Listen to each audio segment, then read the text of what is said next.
All right, beautiful people, welcome back to another amazing and impactful episode of the True Health Forever podcast, where we should live our best life through the lens of holistic health. I'm glad you remembered. I'm your host, Devon Truvel, creator of Black Wall Street, the board game, and back in full effect, I have with me the dancing, the chefing, the curl-rific, the potluck CEO herself. Please introduce yourself to the folks.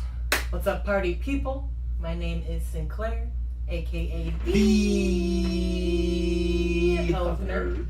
And yes, I'm back. I'm back. I know you all missed me. They did. I'm telling you, when it's just me, it's a completely different dynamic and energy than when the queen is with me. And, you know, if y'all agree, let us know. Go ahead and comment. And we are going live on our True Health Forever Facebook page. Shout out to all of our Apple Podcasts, Spotify lovers, and of course, shout out to the YouTube community, True Health Forever. We appreciate y'all. Let us know how the energy is when it's just Devon ranting to you versus when it's a active conversation. Yeah, I feel like that's part of the difference. It's a rant versus a conversation. You know I'm good for a rant, queen. Yes. But today, this is episode 24. We made it. We are continuing to push through and make sure that we give y'all podcasts every single week. No matter how tired we may be, we're committed to it. All right, so we appreciate the support. It is 24. So, you know, we got to talk a little bit about Mamba Mentality. And then for the rest of the podcast, it's really going to be a nice Q&A section for us. So we are live on Facebook. So if you want to ask us live questions, feel free to do it there. And I can't see stuff. So she will be able to hopefully see the comments and see the questions.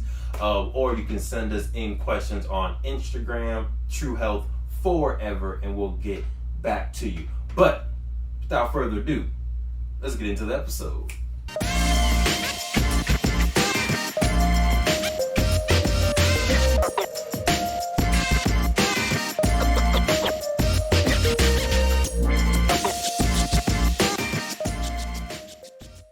So starting off, Mamba Mentality. And for those who don't know, in case you've been living under a rock, in case you don't watch television, Kobe Bryant. Number 24 used to be number 8. Both numbers retired. Definitely going to be a Hall of Famer. Definitely well known for his work ethic and his drive to be a champion. Was also known as the Black Mamba. And I did... First of all, go ahead. That's a very cool nickname. It's a fire nickname. That's Black Mamba? Yeah. What? That's dope. Fire. So the Black Mamba is known for its speed, its deadly venom, and its ability to basically quickly adapt to environments. So yeah, Black Mamba is a fire nickname. And from Black Mamba, there's been a spinoff of the Mamba Mentality. Mm-hmm. So we're gonna start off with Queen, and I can go first if need be. But what does the Mamba Mentality mean or look like for you when you think of yourself trying to embody the work ethic or the value, the championship work ethic that Kobe Bryant has? What does that look like for you and what you're trying to do? I feel like for me, when I think about Mamba Mentality, I think about just always trying to get better and never being complacent. In terms of like, all right, whatever you've currently accomplished, I feel like it's good to recognize and show gratitude for, you know, what you've accomplished so far. But for me, it's like when Mamba Mentality is like, okay, so what's next? And always trying to go that much further. In a nutshell, that's about it. I'll probably have more after you go. But okay, so for me, Mamba Mentality is like, it's going to be sound negative connotation, but I'm pretty sure it's positive, is just having that killer instinct. Because like the Black Mamba was adapted to literally kill and survive. Its speed is known as one of the fastest snakes, apparently. So its speed, the fact that you can't see it in the dark, the fact that its venom will kill you in seconds. Like there's just a lot of things that makes it like the perfect killing machine. So in my head, when you're entering anything with the Mamba mentality, you are entering it as I'm going to win. I'm going to defeat my enemy, and I'm going to just have the all the tools I need to quote unquote kill in that environment. Right. So for me in business, and I need to get better at this. I feel like you're constantly reminding me of it. But I feel like in business, I want to operate like a nonprofit. Yes. Like I want to give out stuff like, oh, let's give them a game. Let's give them a game. Let's let them in the academy for free. Let's send them a free T-shirt. And you're like, Devon, we're a business. Right. Stop. So I feel like entering business with that mentality, and I need to figure out what metrics mean kill for me in business. But it's like entering business with this mindset. This is what I'm going to do. This is what I got to get done. Let's do it. So yeah, that's what it kind of means for me. You can still build in your, like, all right, we're going to sell these many games. We're going to give away these many games. I feel like you can build that into your business plan.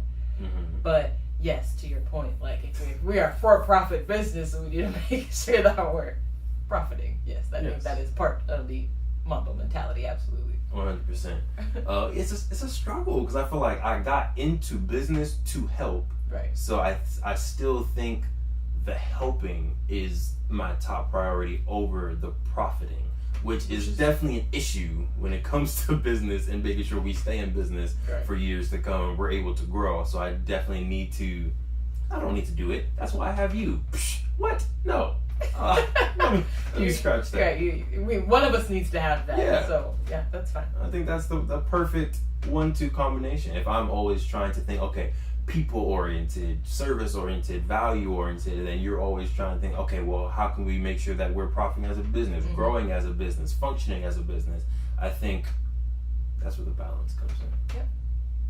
Cool. Did that spark anything extra for you, or do you want to move on to the Q&A questions? I think one of the things, and I also don't remember if you just mentioned it right now or if you had mentioned it prior to the podcast, but you'd said able to like adapt to environments very quickly. And I think that is becoming even more important as time goes on because things are changing very quickly. I think as technology develops, I think technology is a big part of why things change so quickly. So even societal factors, like the fact that we are in COVID-19 right now, like how many people have been able to adapt their business model, their business structure to be able to survive in this environment. Right. It is unfortunate for those who, brick and mortar, maybe they don't have anything online, who, unfortunately probably have had to close shop. So I think that what is happening right now is hopefully clicking a light bulb for a lot of businesses and for a lot of people that you need to have a contingency plan. Who in the world would have thought about what if there is a virus that literally goes worldwide that shuts down the economy for months? Like nobody would have thought about that. But those have to be the types of things that we are now preparing for. Like it doesn't always, I feel like, and it doesn't need to be like, all right, you need to think of every single possible scenario. That's going to be impossible. But think about how you can do your business, whether it's in person, whether it's online. I think the virtual space right now, I think people need to really start getting used to that because it's not going anywhere. Nowhere. Yeah. It's going to get even, I think, bigger. Yeah. Because as more folks get access to internet, as internet gets better, faster, as 5G happens, so now where there's zero latency and all your live stuff, like it's going to get better. So you need to definitely pivot to have some branch of your business online. Right. But another thing, oh gosh, it was just right there.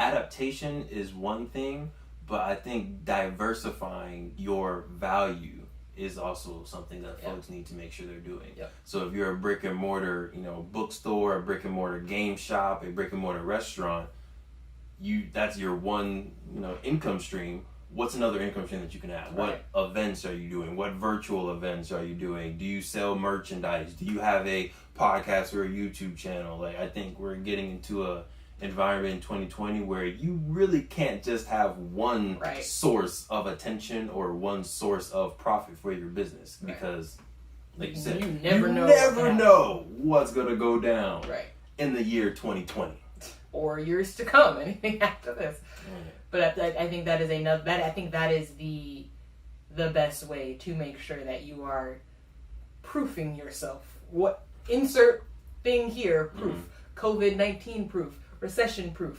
Whatever.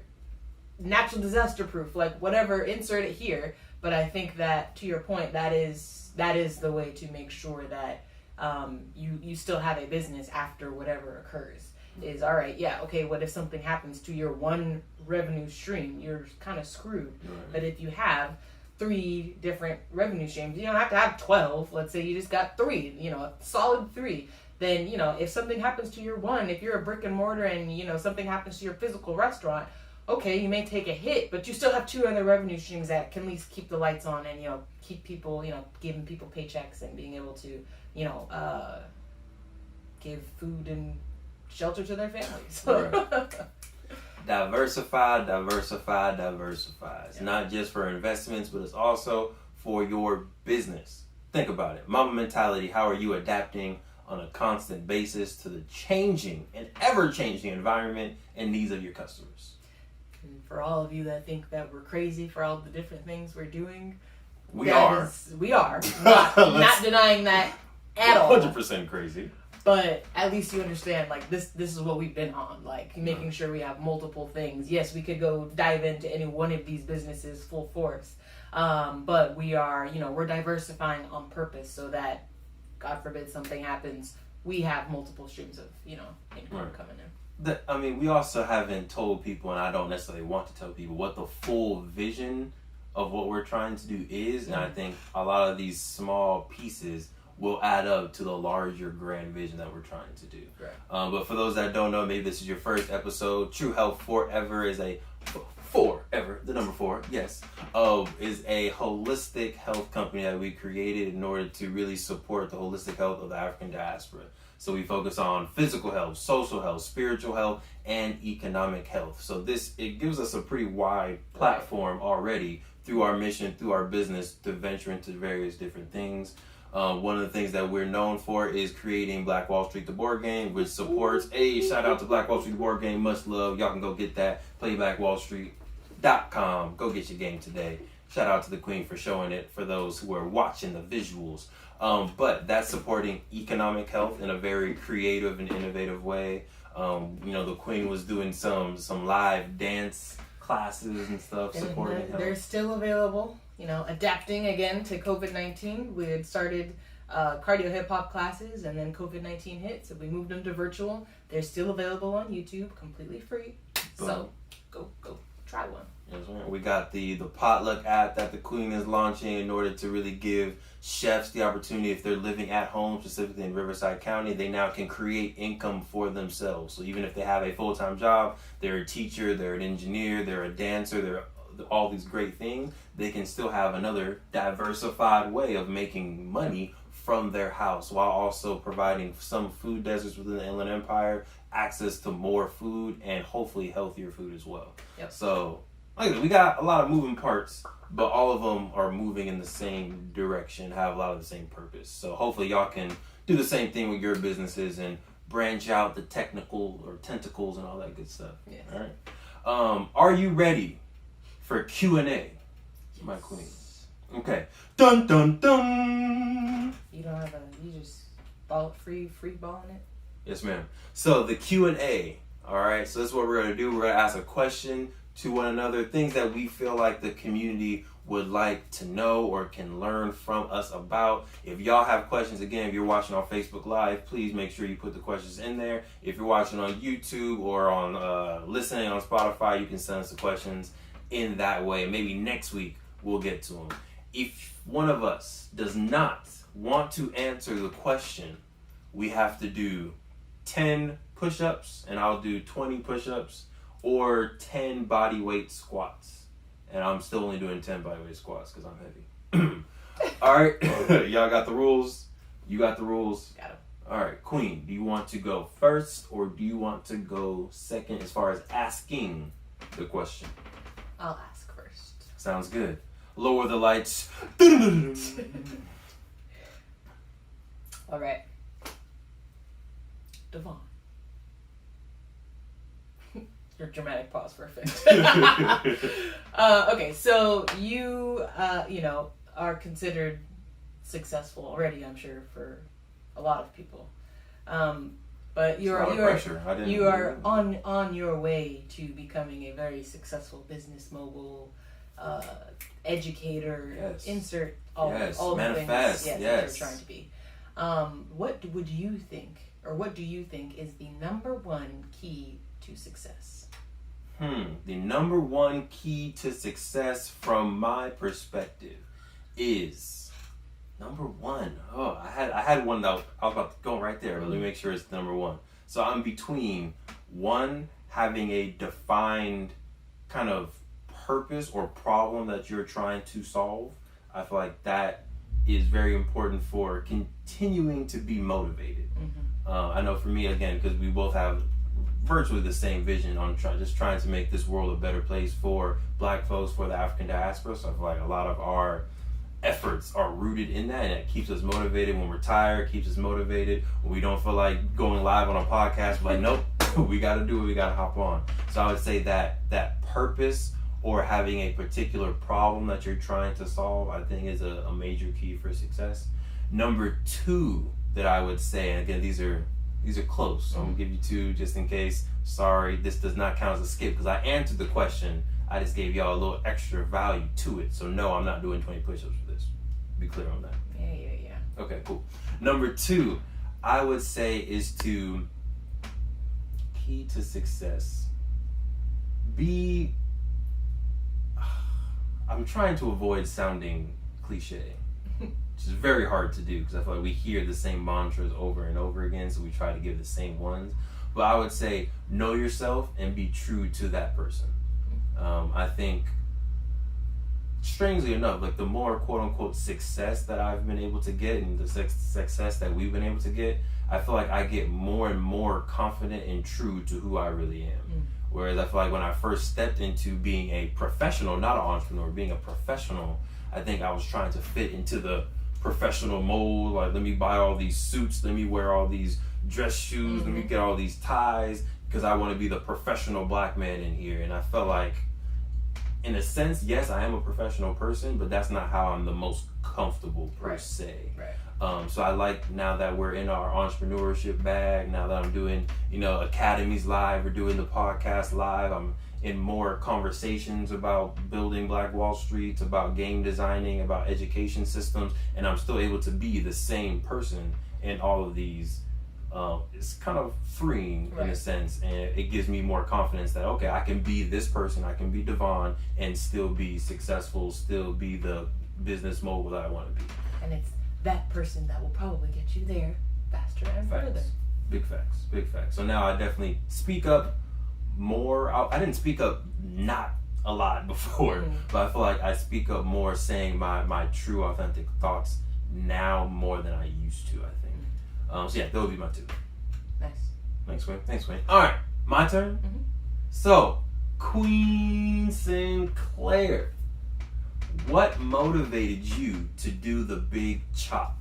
If folks don't know, she used to have, a little bit longer hair in the back in the day, and she did the not full chop, she didn't go bald, but she did a big chop and then started growing out the hair naturally. So what was the motivation behind the big chop? So, and you're talking about just the haircut, or are you talking about going natural? Let's do going natural. I think it's both, but... Because those are two very different time periods, and I could talk about both. Because they're go two ahead, different go ahead and motivations. hit both. Okay, go ahead and hit both. Okay, so going natural, that happened freshman year of college. And that was honestly more of a identity exploration type of thing. Meaning that I had my hair permed since I was the tender age of 2. 2. So I had no idea what my natural hair actually looked like. And I was, going to college, seeing a lot of women embracing it. And I was just like, I don't even know what mine looks like. I at least want to see what it looks like. So that's when I started growing it out. And I didn't do the big chop like in that sense, in terms of like normally, at least when I think of the big chop, it's that you have permed hair, you cut it all off, and now you're growing your natural hair. I did not do that. I did not have the confidence for that back in the day. I did a gradual cutting of my, you know, my permed hair, my straight edges or whatever, until it was pretty much just my natural hair. I wore braids almost all the way through college so that it could grow out. But the big chop that I think you're referring to is, God, how long ago was that? Is it almost a year? So almost a year ago. Because it was after the wedding. Yes, it was after the wedding. So probably almost a year ago when I cut my natural hair. And that was inspired, and it's kind of similar to what you were just saying of like, I feel like I was trying to be somebody that I wasn't. In terms of, and I don't want to make this sound deeper than it was, but in terms of just like, I am not a person that likes to spend a lot of time doing anything cosmetic. You've seen me throughout these podcasts. It's like very minimal effort here because it's just not something that I like to spend time on. It's not something that I value. I have absolutely no issue with anybody who does. It's just not me. I don't like spending time doing that stuff. I want to get up and go. Listen, minimal effort, maximum results with her beautiful self. Look at it. Hey, go ahead with your bad self.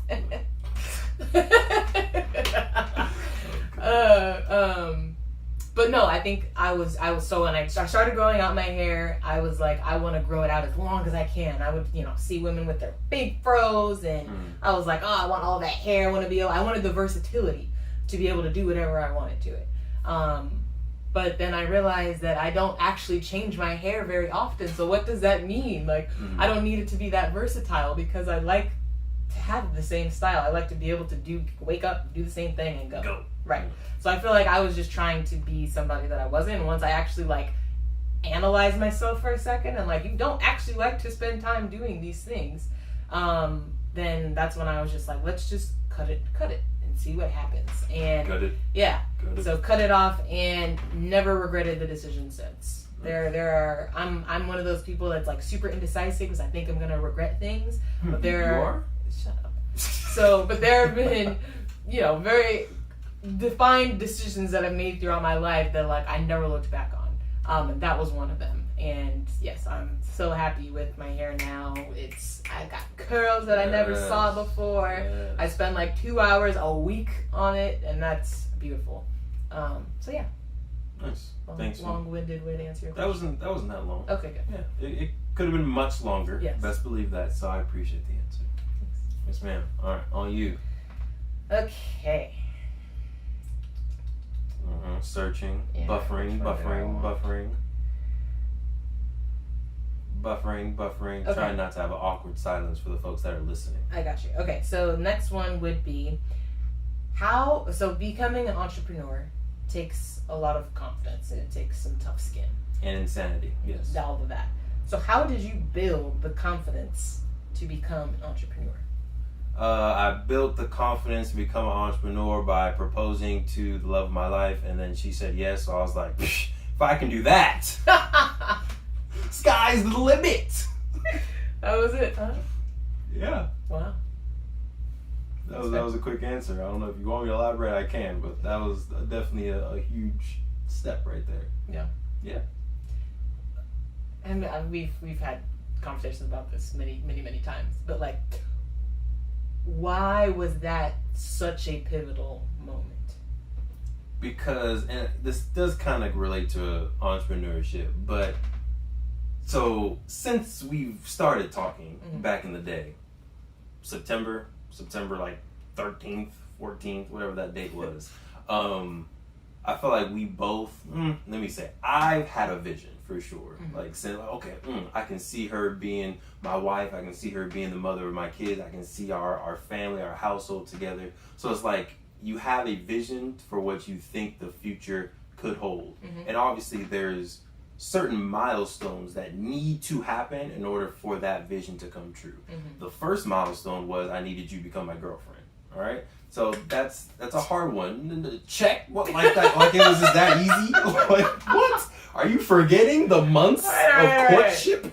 Courtship. Are you forgetting the millions of terrible pickup lines? Woo. Come on, I put in work. Yes, he did. He did.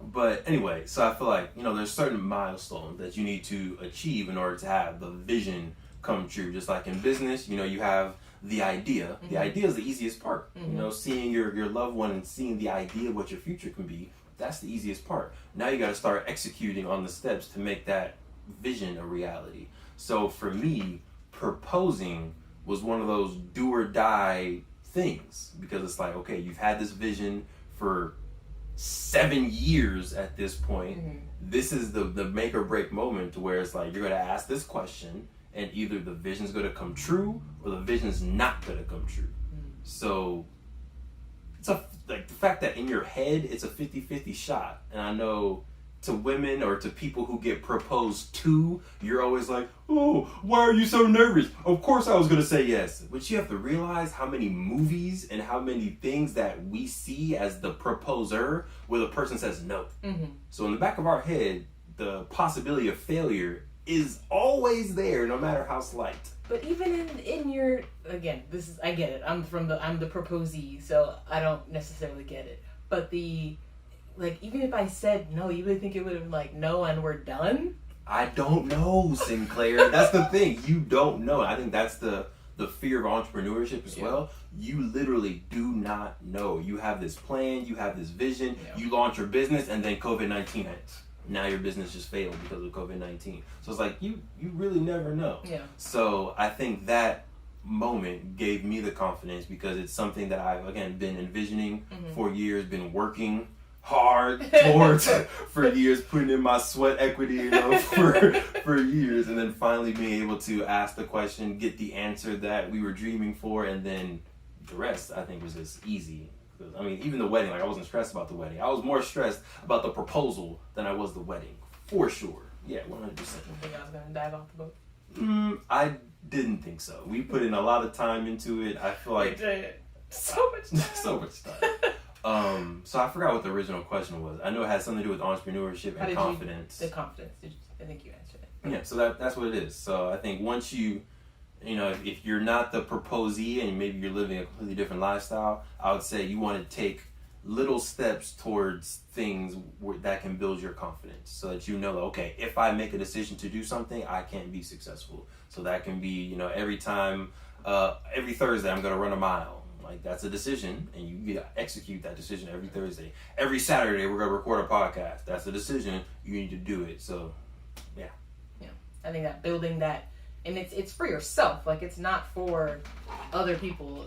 Cool. If other people know that you run every Thursday, cool. But it's for yourself, because you told yourself, every Thursday I'm going to run. So it's that you can now trust yourself to do that. And so I feel like you'll trust yourself to do a little bit more. You'll trust yourself to launch that business. Right. Yeah.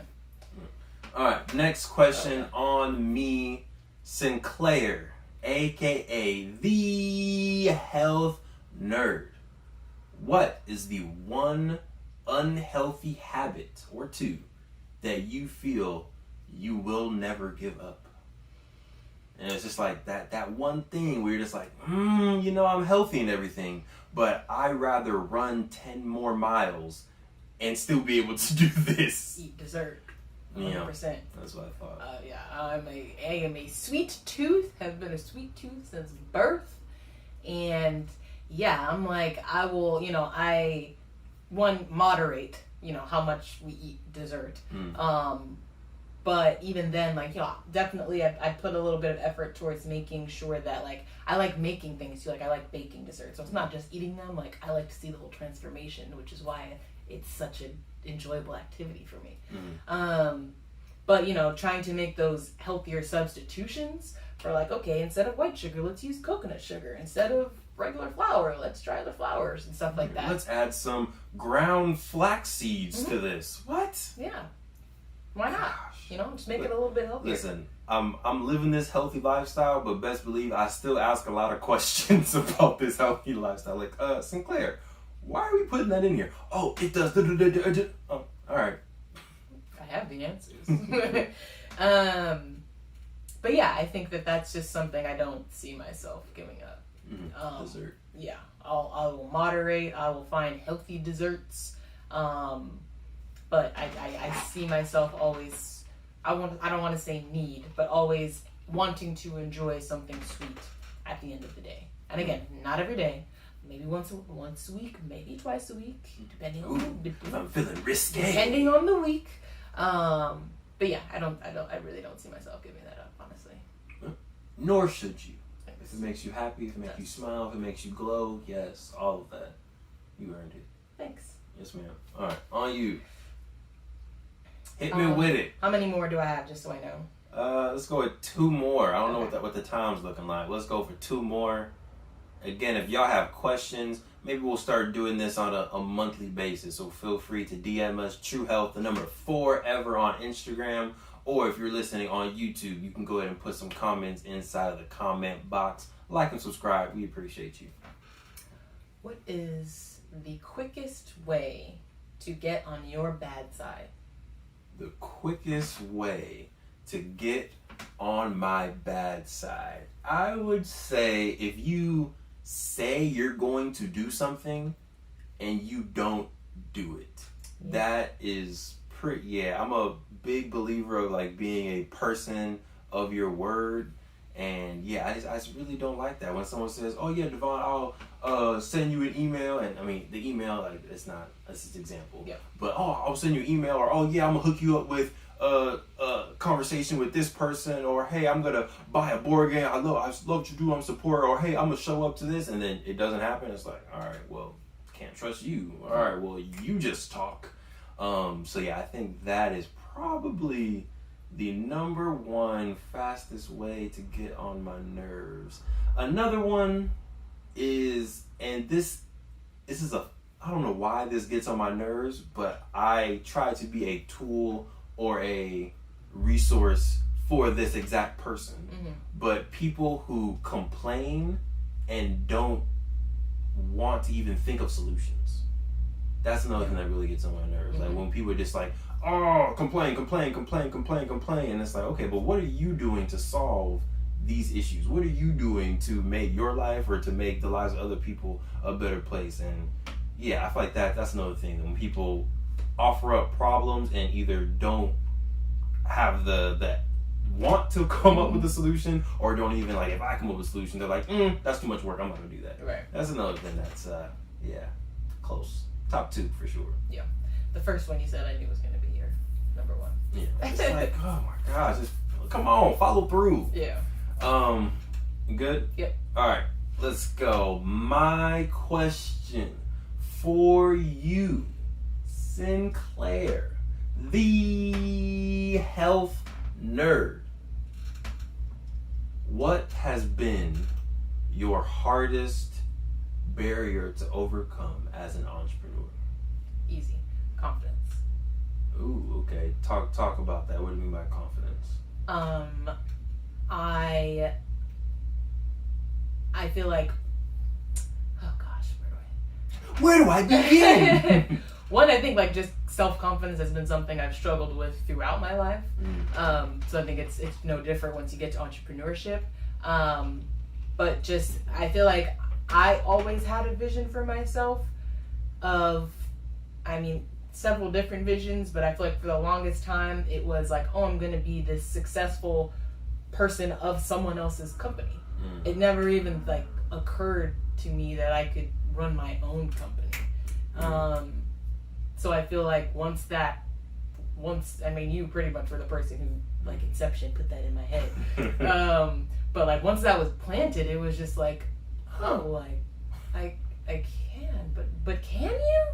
There's always like I could do that, but can I? There's always that question in the back of your head. And I feel like part of it has been like learning more about myself, and it's ironic that learning more about myself has hurt and helped this. So learning more about myself has made me realize that, okay, I'm more introverted than I originally thought I was, or than I thought I was necessarily growing up. I don't know if I grew into that more, or if I just was trying harder, when I was younger. But I feel like that for some reason there, and I'm growing out of this. But I feel like when I first learned that, like, okay, one, you're more introverted, but two, like taking the social styles type of assessments, like, okay, you're more analytical. Like, do analytical people really run companies? Like, I feel like you're more of the doer. Are you really the visionary? Are you that person to start a company, to like run a company or whatever? But I feel like, especially like now, I'm in the time in my life where I'm kind of like you in terms of like, okay, no, this is me. Mm-hmm. I'm not gonna try to be someone I'm not. But that doesn't mean that I can't not do the things that I want to do. That doesn't mean that I can't start a company. That doesn't mean I can't run a company. That doesn't mean I can't do any of those things. Mm-hmm. There are CEOs of all spectrums, of all everything, all diverse backgrounds. Listen, Mark Zuckerberg is not a socialite. I'll tell you that right now. Yeah. Brilliant mind, very analytical, I think, Mm-hmm. but not the most like social and outgoing person, but running one of the largest and influential businesses in the world, if not the universe, because we are an intergalactic universe now. But yeah, that I think that has been my biggest struggle, is believing that I could do it in the first place. Imposter syndrome, it's in there too. Mm-hmm. But I think one, being around you and seeing someone so close to me actually do it and being a part of the process has definitely helped. Of like, oh no, I can do this. Like I kind of see what it takes. Like, oh, I can do this. Right. It doesn't mean that I'm thinking it's any easier, but I'm just like, oh, I can endure those struggles. I can, whatever it is. So yeah, I think confidence is definitely my biggest barrier. Nice. And you think that continues to be a barrier, or do you think you've already jumped over that barrier? No, I think that will continue to be a barrier, because I feel like what happens, or what I see myself doing, is like, okay, I have this goal, and then I make small steps towards that goal, and I'm like, okay, no, I can get to that goal. It might be hard, but I can get to that goal. But I think why I say it's going to continue, because as soon as I get to that goal, then there'll be the next goal. Okay. And I think I'm going to have to do those steps again. I don't see myself like, all right, I'm confident I can do anything now. I think it's always going to be like, okay, I know I can accomplish this, but can I accomplish that? I don't know. Okay, let's make steps towards, like, okay, no, girl, you can do that. All right, and then the next thing. So I feel like it's always going to be that cycle. Gotcha. Yeah. Okay. One more? Yes. You got it? Let's see. All right. If you could tell your... do I have that one? If you can tell your younger self, so yeah, do something else. We've heard that question before. Okay. It was going to be a slight twist, but yeah. Was it? I will do another one. Was it really? Buffering. If you could have a meal with one person, alive or dead, who would you choose, and what would you ask them? Define person. Like when you say person, what does that mean? A physical being that has lived on this planet. A physical being who has lived on this planet. Physical human being that has lived on this planet. There you go. Be a physical human being that has lived on this planet. Let's see. So, Jesus is coming to mind. One, just because I feel like, Jesus did a lot of interesting and cool stuff, and I want to know, was that stuff real, Jesus? Did you really do that? That's dope, bro. Like, you walked on water? That's dope, bro. Wow, that's crazy. How'd you do that? I just feel like that would be a really interesting conversation. Like, your dad created this planet? That's what your pops did? That's cool, bro. Mine works for insurance. Hey. So, yeah, I feel like that would just be a really interesting conversation. What? I'm just thinking about what that conversation would be like. Yeah, that would just be a real interesting conversation, Close second, I think, would be a meal would say Imhotep, which he was like an ancient architect and master healer for the African diaspora, particularly in the Kush Empire of Egypt. So I think a lot of like healing stuff that even like you do right now with like black seed oil, with like the different types of stones and lavender, with the burning of the sage, with mummifying people, like a lot of that came from his teachings. So I think that would also be a really interesting conversation. So yeah, I think those would be my top two. Again, I'm not a huge religious person, so I know I said Jesus and people were like, oh wow, he's so religious. I'm not really that religious, I'm more spiritual, but I have read the Bible multiple times. Great story, you can read it too. But I just feel like the historical figure of Jesus and what Jesus is said to have done or actually did is very interesting. Obviously, one of the most famous people ever to walk this earth. Probably and most famous. Yeah, probably. I mean, famous is, but notarized, notoriety. Yeah, most well-known person to ever walk this planet. So I just feel like that would just be a really dope conversation. I would even implore talking about religion with Jesus, talking about that kind of stuff, because there's religions that were around before Jesus walked the earth. So I'd be interested to know, like, hey Jesus, like, what do you know about these other religions as well? So yeah, I think that's what I would go with. Deep. Thanks. You know me. Yeah, I was anxious to hear the answer to that because I knew it wasn't going to be what most people would probably say. Like, Barack Obama, Michelle Obama, Oprah. Yeah, like, I mean, those are cool. You know, no disrespect to Obama, but I'm doing like my affirmations in my journal right now. Every morning I write 100 affirmations or things that I want to happen, and I write them as if they've already happened. So in my head, I've already had dinner with the Obamas, and you were there as well. Oh, so that's Michelle? happened. Yeah, hey girl, what's happening? So yeah, I feel like something that's more impossible. Obviously, having dinner with the Obamas is high on the list of impossibleness, you know. But I feel like having dinner with Jesus is way more impossible than having dinner with Obama. So yeah, I'm gonna keep working. Obama, what's up? That would be my question for you. Actually, this would be the last question. If the Obamas were coming over our house for dinner, okay, they're coming over our house, and Michelle wants a home-cooked meal, all right? What are you cooking? And obviously, we're not going to be living in this house, because I would not invite the Obamas. Like we got a couple people we got to talk to outside. Yeah, we got some crazy neighbors. I need y'all to behave. Yeah, we got some ignorance around, so it wouldn't. Hopefully, they don't text us or email us tomorrow asking for invitation. We gonna rent out Airbnb. Yeah, 100%. Real quick, rent out with speed. Take all of our furniture. Already booked. We got a code O. Code O, Sinclair. We need you to book it immediately. But all right. So they want to come over. They want to have dinner, and they want us to cook. What meal are you serving the Obamas at our house? The first thing that came to mind was the blackened salmon sandwich. Okay. What would I serve that with is the question. Because Lord knows my fries need work. That they do, but that's why I would probably cook the fries. And I might do that. So I'm like, God, what do you make? You're whispering. What do you make? Barack Obama and Michelle Obama.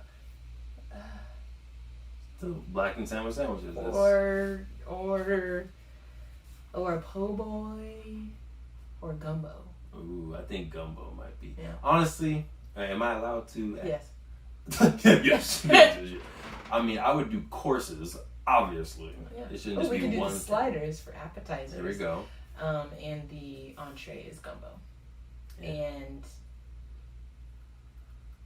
peach cobbler. Peach cobbler for dessert. That can work. And then a salad in there somewhere. Yeah. There you go. It could be the slider with the... There's a whole bunch of different courses when you go to fancy restaurants. You got like the starter, the appetizer, and then there's... Yeah. Got a salad, some type of like balsamic salad. Blueberry balsamic salad. Sounds Shout terrible. out to Nana Foods. Sounds delicious. Blackened salmon sandwich sliders. gumbo, and peach cobbler. There it is. All right, Obama. So when y'all come over the Walker household, y'all gonna be eating well.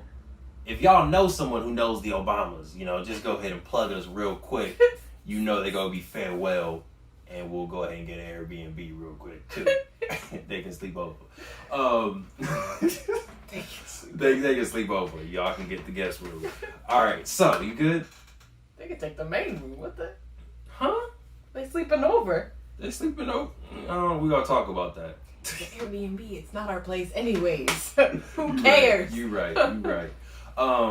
Anything else you want to sprinkle in before we wrap up this beautiful, fun-filled episode for sure? No. I think this was a good, hearty episode. It was. It was fun. It was holistic. Yes. So let us know how y'all felt about the Q&A session. Definitely want to see if we can sprinkle this in on a rotating basis, just to change the pace up a little bit. But again, thank you for tuning in to the True Health Forever podcast, where we try to live our best life through the lens of holistic health. I'm your host, Devon Truvel, creator of Black Wall Street, the board game.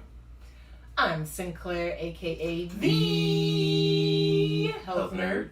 We hope y'all stay healthy.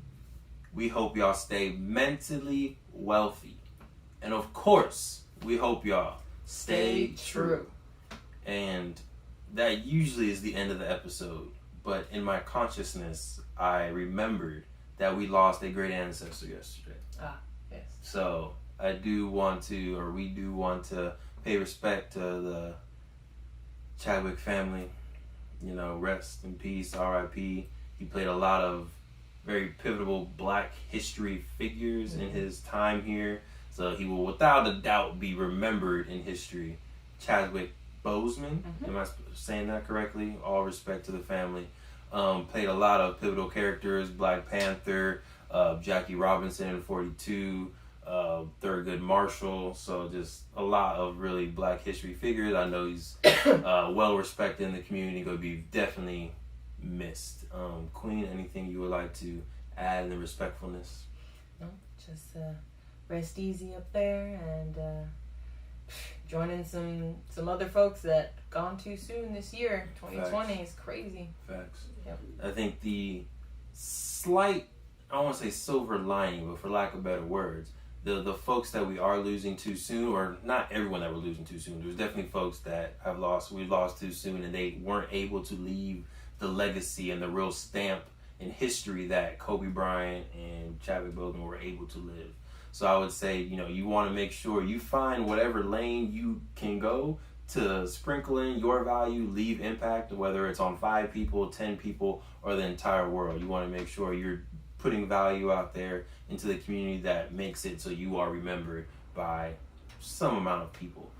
Even to, one of my mentors, Walter Anthony Robinson, I felt like he's not someone who was like known all across the world, even all across the nation, but I think there's a group of educators and a group of people that he just really embraced and impacted in his time on this planet, where people aren't going to forget Walter Anthony Robinson. And not even just educators, like just as a student, I feel like you worked with him professionally, but even just as a student who went to UC Davis, like, yeah, had huge impact. Like there are things that I still remember today, but I didn't even like remember or even think that, oh, that's who said that.